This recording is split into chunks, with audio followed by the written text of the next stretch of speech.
Ladies and gentlemen, my name is TotalBiscuit, and I'm here to bring you a look at Takedown Red Sabre. This is a game that is coming out in a few days on Steam. It was kickstarted. I was one of the kickstarters for it, very much so. And it is developed by a company called Serellan, and it is headed up by a fellow called Christian Allen. What did he do? Well, he was the lead designer on Ghost Recon 2, as well as Advanced Warfighter and creative director on Advanced Warfighter 2. He was also involved in the creation of the expansion pack for Rainbow Six by the name of Athena Sword. So he kind of knows what he's doing when it comes to tactical FPS, but here's the problem. Where are the tactical FPS? That's what he said, and that's why he decided that he would kickstart a title by the name of Takedown, which then became Takedown Red Sabre.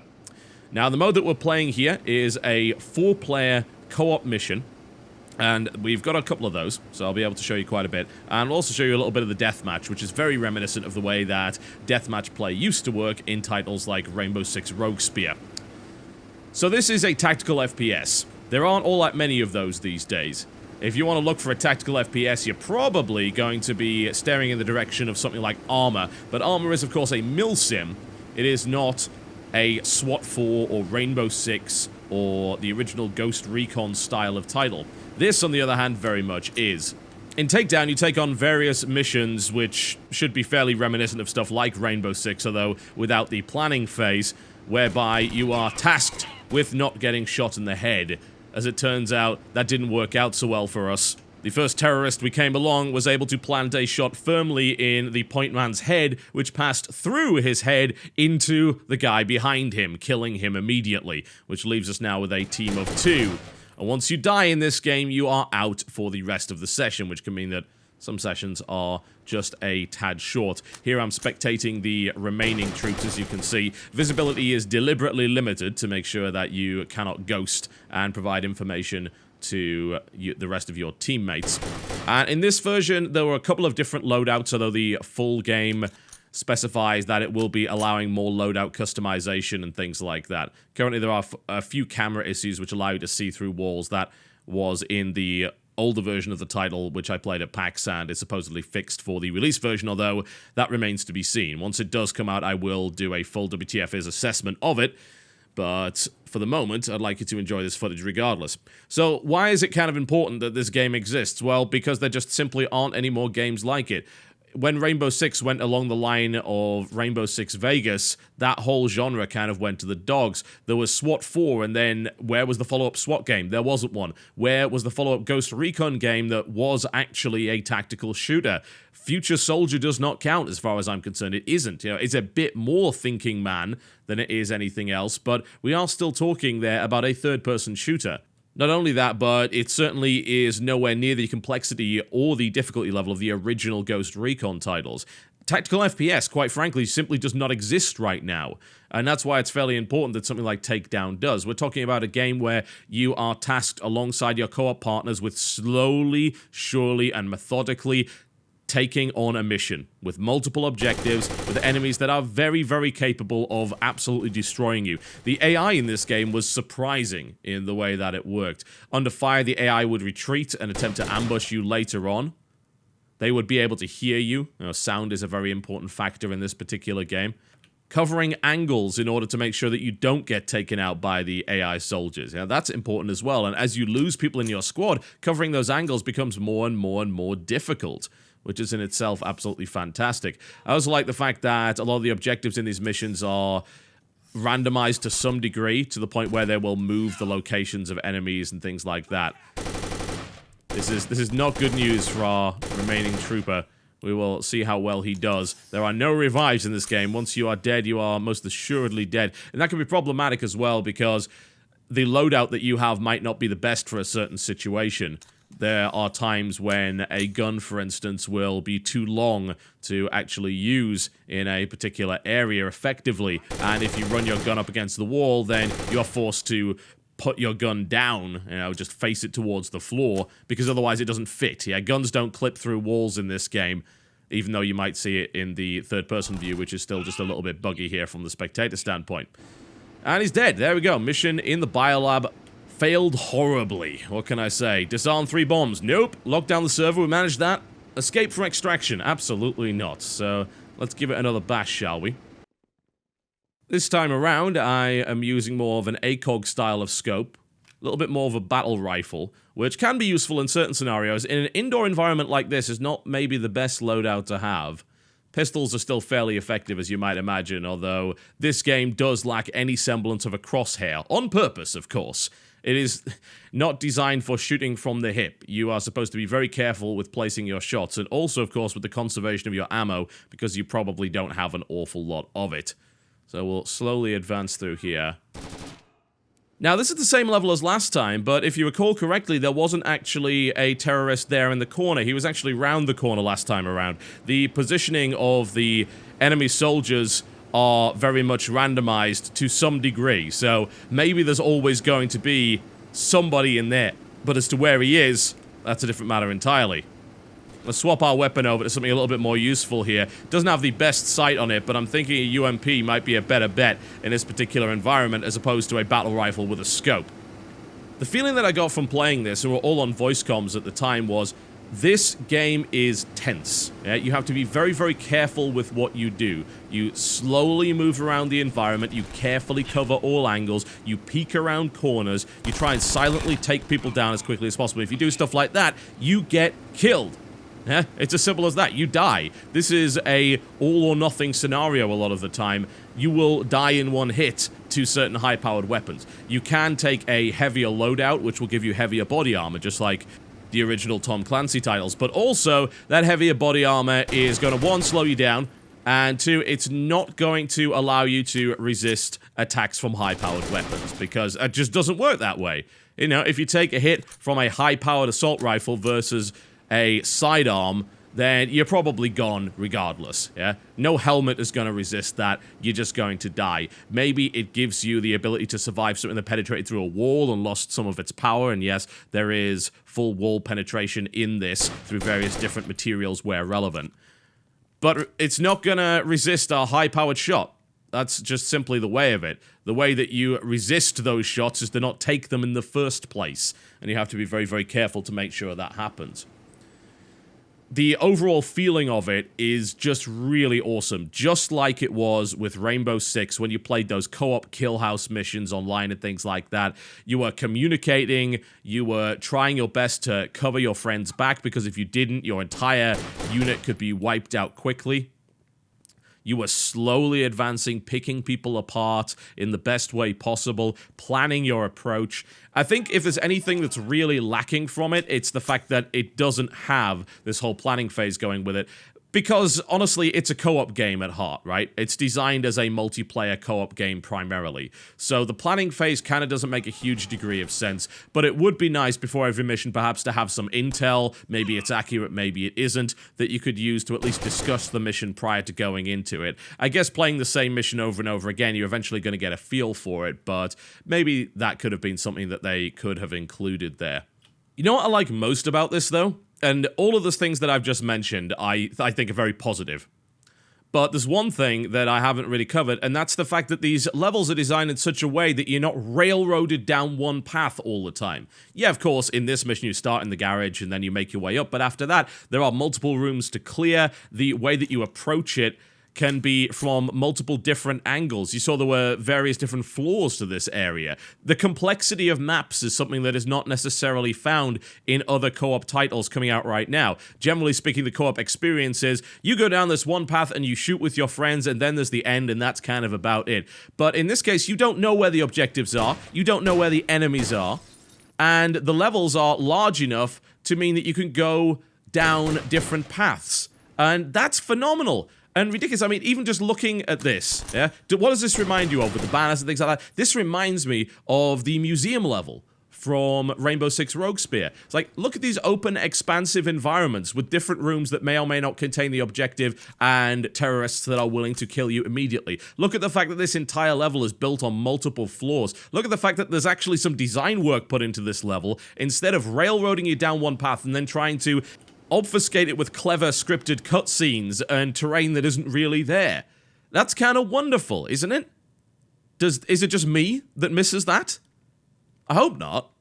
Because it seems like Takedown Red Sabre is aimed at people like me that enjoyed the Rainbow Six and Ghost Recon titles and, of course, SWAT 3 and 4 back in the day, and are now looking for that experience with the use of new technology. It's especially true considering we're in the age of voice comms. And why are there not more games that encourage this level of cooperation? Why is everything so arcadey when we do have this older audience that played these games when they were much younger that wants that similar experience with higher technology? Well, thankfully this game kind of seems like the answer to that.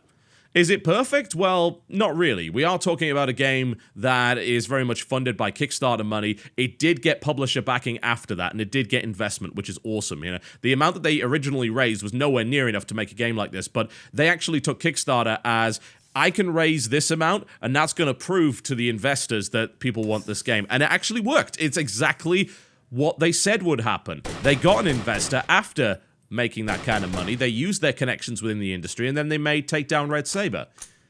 Graphically, it's still pretty good. That little foyer area I found highly impressive. Detail levels are pretty high in these environments. There's a lot of little props everywhere.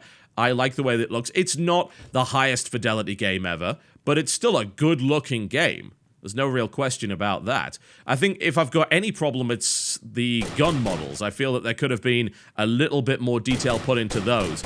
We are talking about a game that, of course, is based entirely around the idea of realism, and yet some of the authenticity that feeds into that suspension of disbelief comes from having a really good, high-quality gun models and things like that, and there are a lot of modern military shooters that do have those.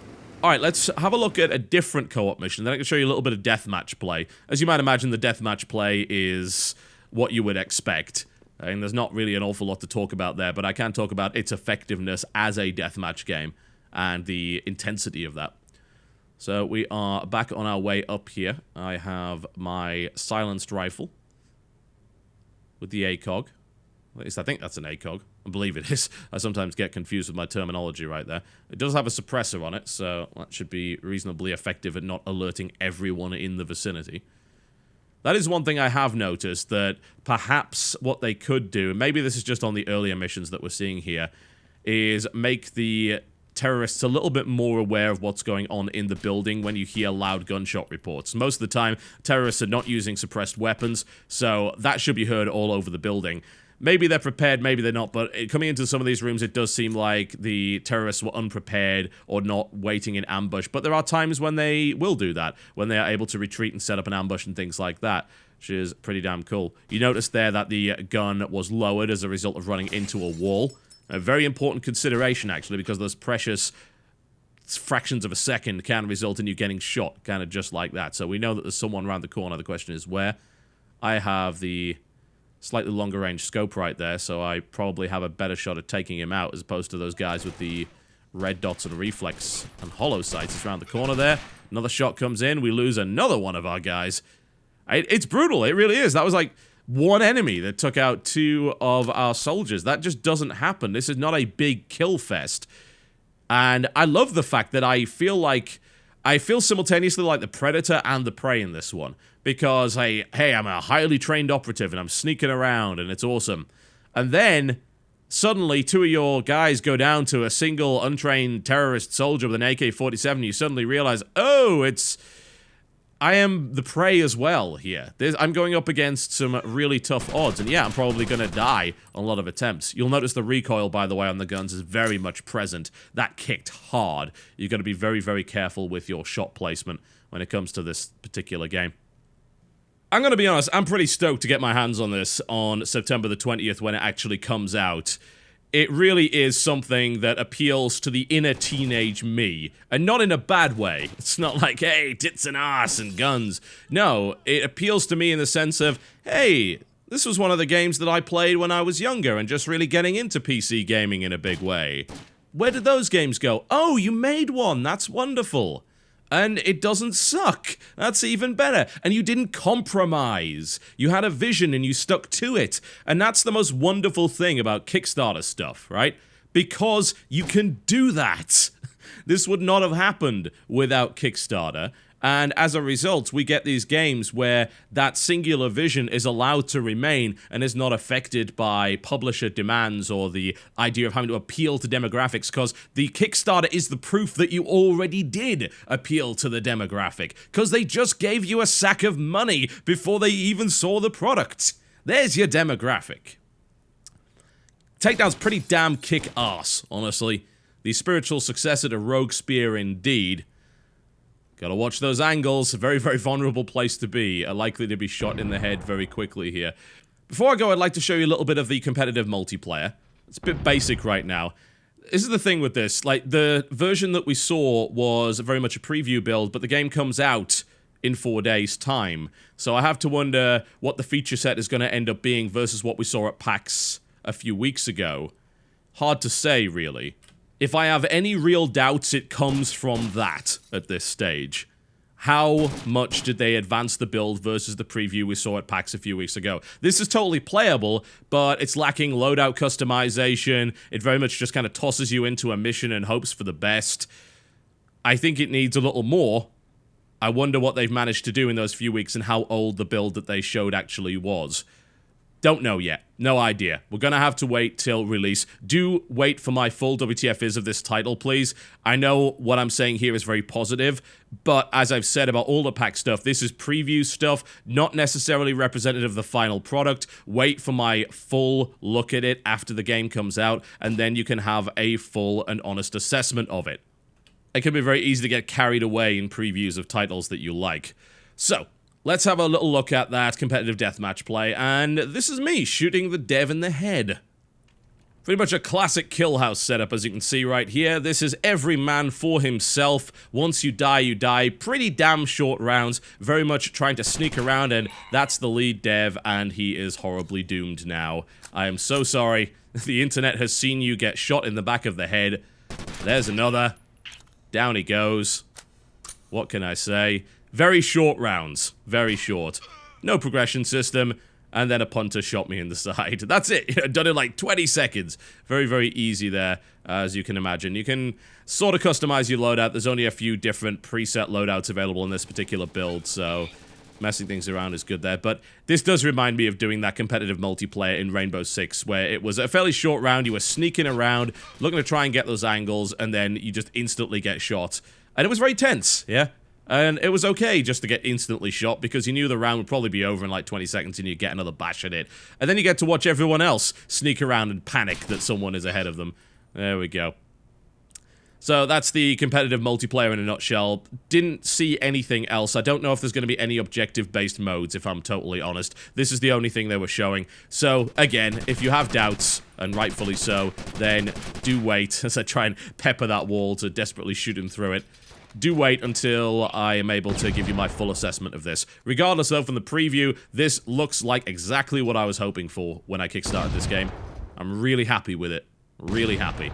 Takedown, ladies and gentlemen. Or Takedown Raid Sabre, as it's now called. Down goes the dev again. Oh, yes. I'm sorry, Christian Allen. I'm so sorry. This game is coming out on September the 20th. And it's going to set you back $15 or your regional equivalent. My name has been TotalBiscuit. Thank you very much for watching. Please check out my other PAX coverage. There's a selection in the end slate that you'll see after this video finishes. I'll see you next time.